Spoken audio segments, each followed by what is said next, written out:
the horizon of a woman. Whatever men set about to impress women with counts for nothing in the world of women.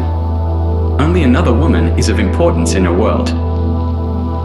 Of course, a woman will always be pleased if a man turns to look at her, and if he is well dressed or drives an expensive sports car, so much the better. Her pleasure may be compared to that of a shareholder who finds that his stocks have risen. It will be a matter of complete indifference to a woman if he is attractive or looks intelligent. A shareholder is hardly likely to notice the color of his dividend checks. But if another woman should turn to look, a rare occurrence, for her own judgment is infinitely more remorseless than that of a man, her day is made. She has achieved the impossible, the recognition, admiration, and a love of other women. Yes, only women exist in a woman's world. The women she meets at church, at parent-teacher meetings, or in the supermarket, the women with whom she chats over the garden fence, the women at parties or window shopping in the more fashionable streets, those she apparently never seems to notice, these women are the measure of her success or failure. Women's standards correspond to those in other women's heads, not to those in the heads of men. It is their judgment that really counts, not those of men. A simple word of praise from another woman, and all those clumsy, inadequate male compliments fall by the wayside, for they are just praises out of the mouths of amateurs. Men really have no idea of what a woman's world means. Their fulsome compliments miss all the vital points. Of course, woman wants to please man as well. Don't let us forget, after all, that he provides the material means. But that is much more easily done. Men have been conditioned to react to a certain degree of differentiation. They expect women to conform to certain types of sex symbols created by makeup and other standard trappings: long hair, painted lips, tight-fitting sweaters, miniskirts, sheer stockings, high heels, all done in a moment.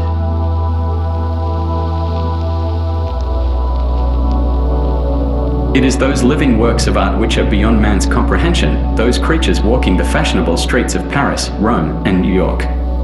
The skill of eyeliner and shadow expertly applied, the choice of lipstick and its application, with or without lip brush, in several layers or only in one, the compromise to be achieved between the pros and cons of false eyelashes, the matching of a dress, a stole, or a coat with the lighting, all this is an art requiring expert knowledge of which man has no conception. A man lacks any kind of appreciation for this.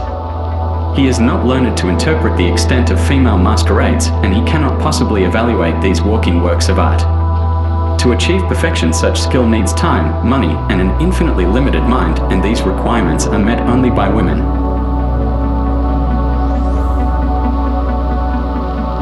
In fact, when a woman dresses, she considers a man only to a slight extent, the extent necessary to hold him and to encourage him to provide, in the widest sense, for her. Every other investment is aimed at other women. Man has importance only as the provider. If a firm wants to get hold of a specialist in some field, it will flatter and entice him in every possible way until he weakens. Once the contract is signed, his employers can relax.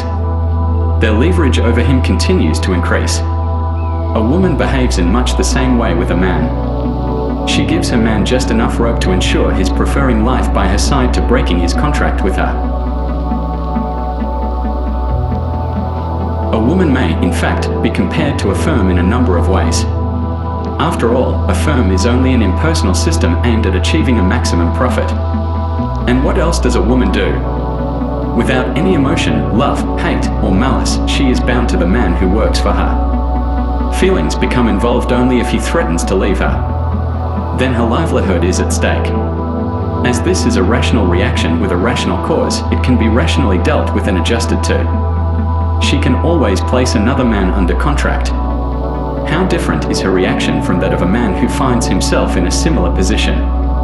He is racked by jealousy, humiliation, feelings of inferiority and self-pity, but she is emotionless.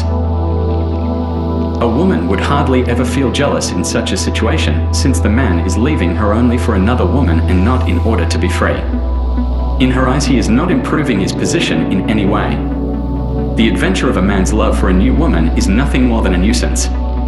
She is seeing it all from the angle of the small entrepreneur who loses his best worker to a competitor. As far as a woman is concerned, the heartache involved is nothing more than a reaction to letting good business go elsewhere. Consequently, it is quite absurd for any man to think his wife is being faithful merely because she does not go off with other men who, in his eyes, are more attractive. Provided he is working hard and is supplying all the things that really matter to her, why should she? A woman's faithfulness has nothing in common with that of a man. Women are, in contrast to men, practically immune to the looks of the opposite sex. If a woman flirts with her husband's best friend, her intention is to annoy his wife, whose feelings do matter, unlike those of her own husband. If she felt deeply about the man in question, she would never show her emotions in public.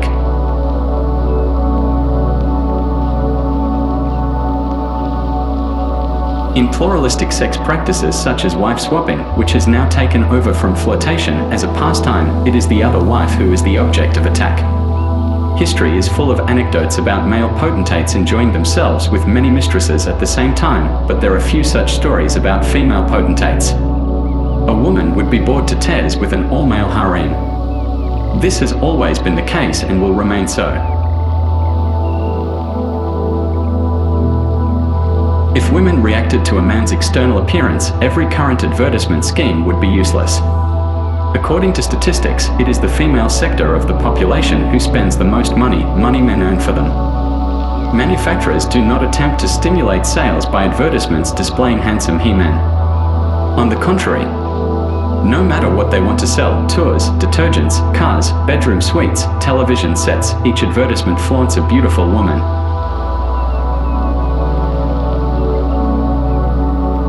Only very recently have film producers realized that a handsome hero is not essential to the success of a film.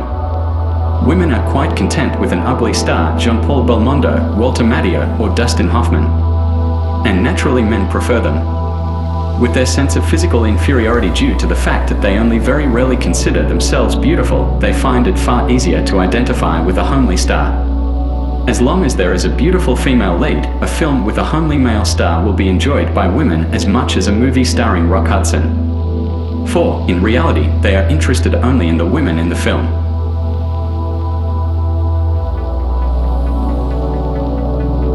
The reason men have remained blind to facts like these for such a long time is that they have been misled by the attacks women make on each other.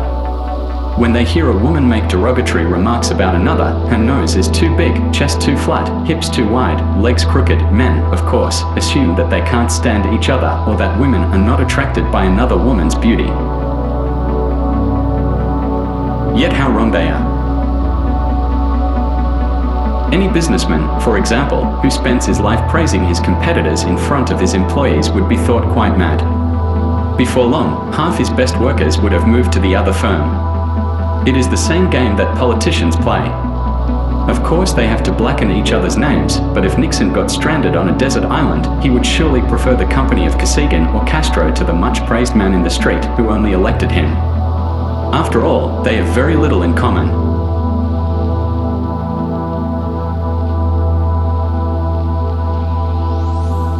If women were free of financial cares, probably the majority of them would prefer to spend their lives in the company of other women rather than with men, and not because they are all lesbians. What men call lesbian tendencies probably have little to do with a woman's sexual drive. No, the sexes have almost no interests in common. What, besides money, can bind a woman to a man? Women make ideal living companions for each other. Their feelings and instincts are retarded at the same primitive level, and there are almost no individualistic or eccentric women. It isn't difficult to imagine the paradise they would create together, and how exciting their existence would be, even if the intellectual level was appallingly low. Who would worry about it? The fair sex. To someone from outer space, surely men would appear infinitely more worthy of admiration than women, for man has intelligence as well as beauty. Throughout the centuries, man's standard of values must have become sadly confused, otherwise women would never have been called the fair sex. The mere fact that they are so much less intelligent than men is enough to contradict such a conception, for a stupid person can never be thought of as beautiful unless judged on the purely physical level. But it should be emphasized that the fault lies with man himself, who valued women according to standards by which people and animals are on the same level. If he had not done so, women would hardly fit into the group Homo sapiens. A man needs a woman because, as we shall see, he needs something to which he may subject himself. But at the same time he must retain his self-respect. This leads him to endow woman with qualities which will justify his subjection. As woman has never yet made any attempt to use her wits, he cannot call her intelligent, but he gets close to it by creating the concept of woman's intuition. So, in the absence of any other real qualities, he calls her beautiful.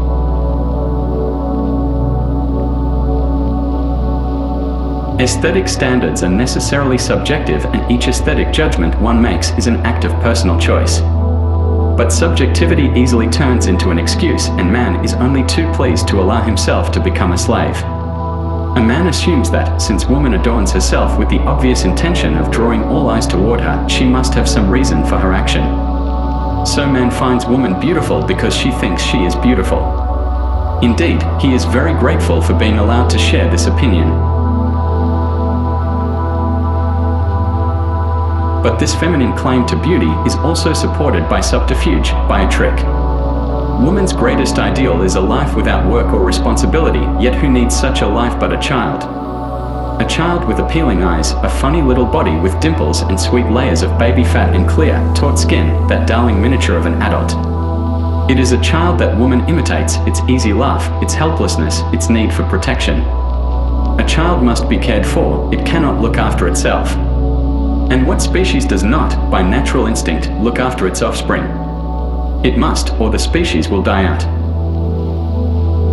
With the aid of skillfully applied cosmetics, designed to preserve that precious baby look, with the aid of helpless, appealing babble and exclamations such as "oh" and "ah" to denote astonishment, surprise, and admiration, with inane little bursts of conversation, women have preserved this baby look for as long as possible so as to make the world continue to believe in the darling, sweet little girl she once was, and she relies on the protective instinct in man to make him take care of her. As with everything a woman undertakes on her own initiative, this whole maneuver is as incredible as it is stupid. It is amazing, in fact, that it succeeds. It would also appear very short-sighted to encourage such an ideal of beauty. For how can any woman hope to maintain it beyond the age of 25? Despite every trick of the cosmetics industry, despite magazine advice against thinking or laughing, both tend to create wrinkles. Her actual age will inevitably show through in the end. And what on earth is a man to do with a grown-up face when he has been manipulated into considering only helpless, appealing little girls to be creatures of beauty? What is a man to do with a woman when the smooth curves have become flabby tires of flesh, the skin slack and pallid, when the childish tones have grown shrill, and the laughter sounds like neighing? What is to become of this shrew when her face no longer atones for her ceaseless inanities, and when the cries of ooh and ah begin to drive him out of his mind?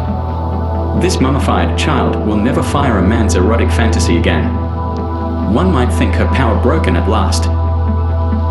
But no, she still manages to get her own way, and for two reasons.